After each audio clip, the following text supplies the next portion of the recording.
Okay, so hey guys, and welcome back to another predictions video, and in today's video I'm going to be predicting the Teraji versus Budler fight. If you are new around here though and you haven't yet subscribed, please do so. Like the video if you do need like the video, and let's get straight into it. So going into this fight, Teraji is 21-1 with 13 KOs and Budler is 35-4 with 11 KOs.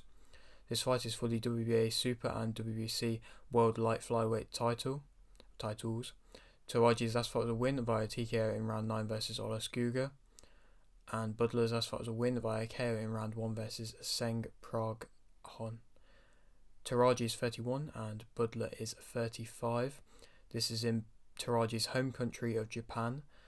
Budler's losses have come versus Kayaguchi in 2018, Melindo in 2017, Rojas in 2016, Helezi in 2011. He's been pro since 2007 and he's currently on a 3-fight win streak. Speak more about what I just said. Of course, this is for the 2 titles. Do I feel like Budler really deserves this opportunity? Obviously, he's been around the sport for a while and he's been around this division competing at a high level for a while. Do I feel like necessarily he deserves the opportunity?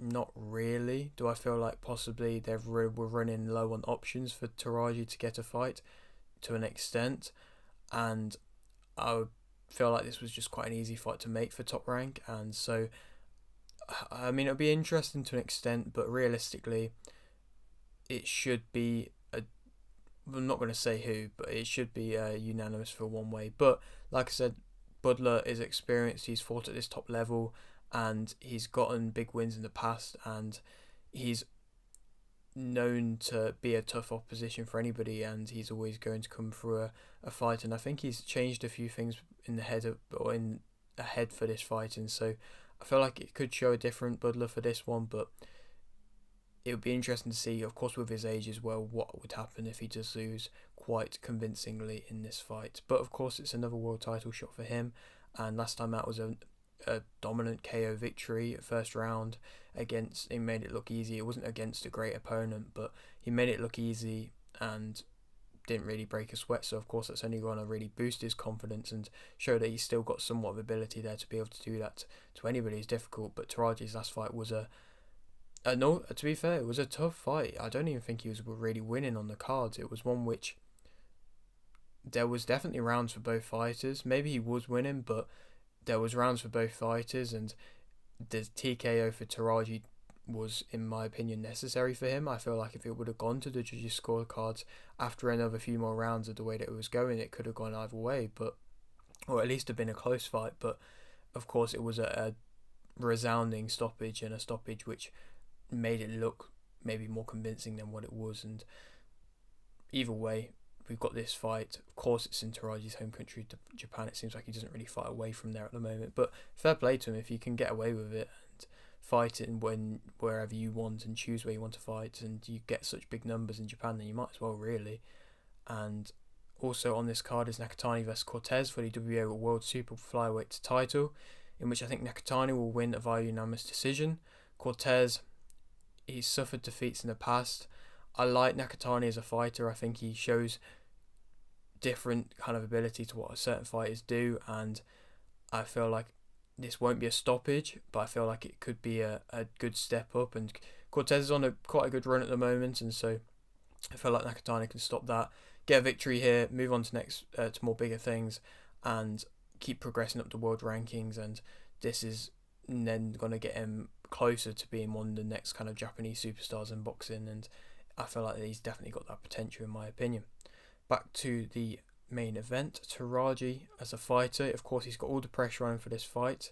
As a fighter though, he picks his shots well, he's accurate, takes his time, he works the angles very well, doesn't rush his work, he counters well, got great straight shots and good body work, controls the tempo well, and he can have a high output when he wants to, and does know when it's necessary to kind of load the clip and turn the tempo up when necessary. Like I said, he controls it well, and in the earlier rounds sometimes he will just take his time, pick his shots, and work well off the jab and the straight as well, and then he'll kind of feed into the body work, getting that involved into it, and then if he pushes you back and manages to push you back well enough, then he will get you up on the ropes, and that's what he did against Olaskuga. But he can also fight on the back foot a bit as well. He counters well. I feel like he counters quite well on the front foot, to be completely honest, and not a lot of fighters are able to do that, because he will take a shot and respond instantly with another one. But like I said, it's also in the process, he doesn't rush it. He takes his time, works the angles well. It's impressive what angles he finds, and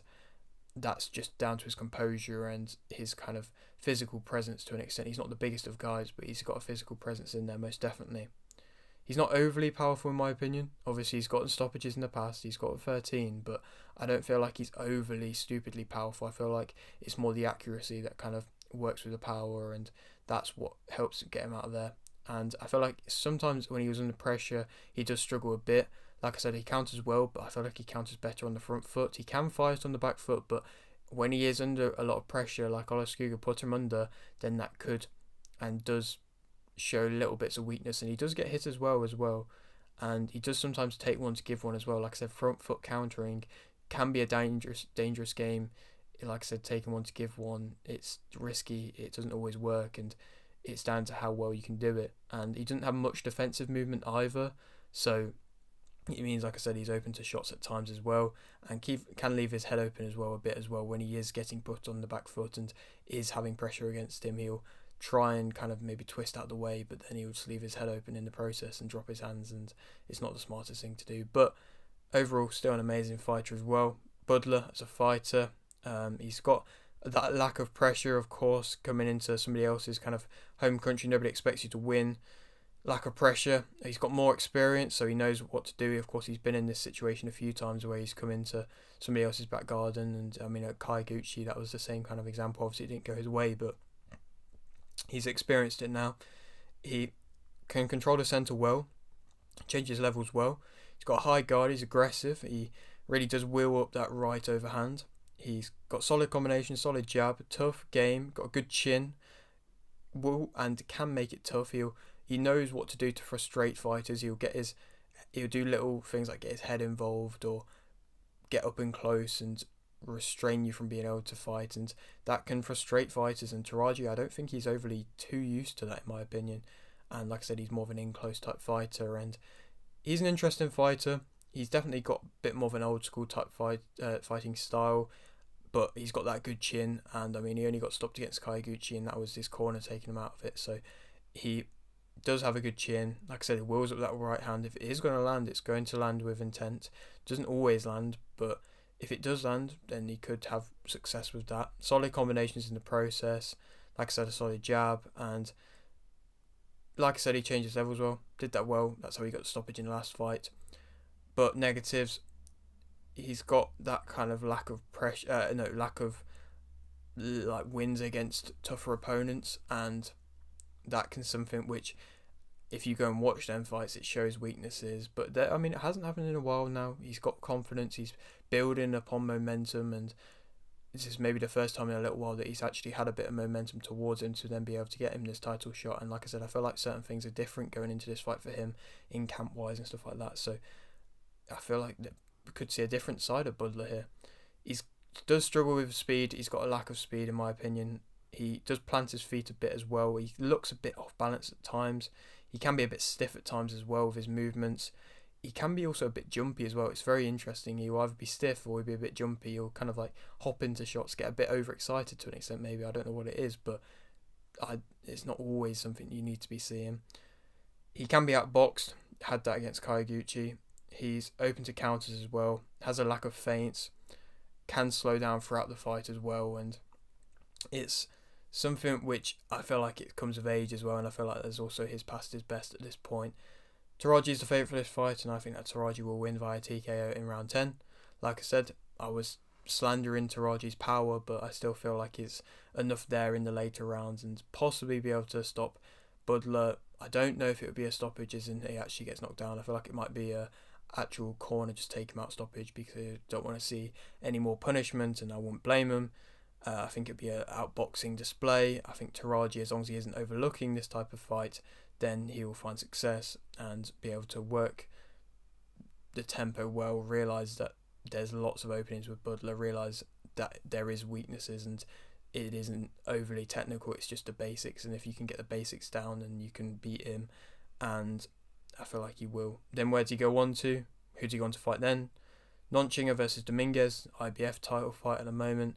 Feel like he only really wants big fights at this point, Teraji, and I don't blame him, to be completely honest. It wouldn't surprise me if he even moves up, but I didn't put anybody in the weight above in this.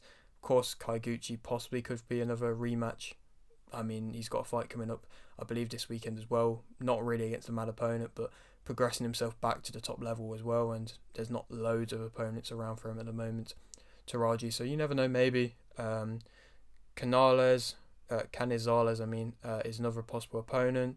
Tishabala is another opponent, but like I said, nothing huge in the light flyweight division, bar, like I said, the first fight, Nonchinger Dominguez, that would be quite a good fight, but not loads around at the moment really for Teraji. But either way, like I said, he might move up either. But yeah, that is it for today's video. Hope you did enjoy. Like if you didn't, like this, subscribe if you're new, and thanks for watching.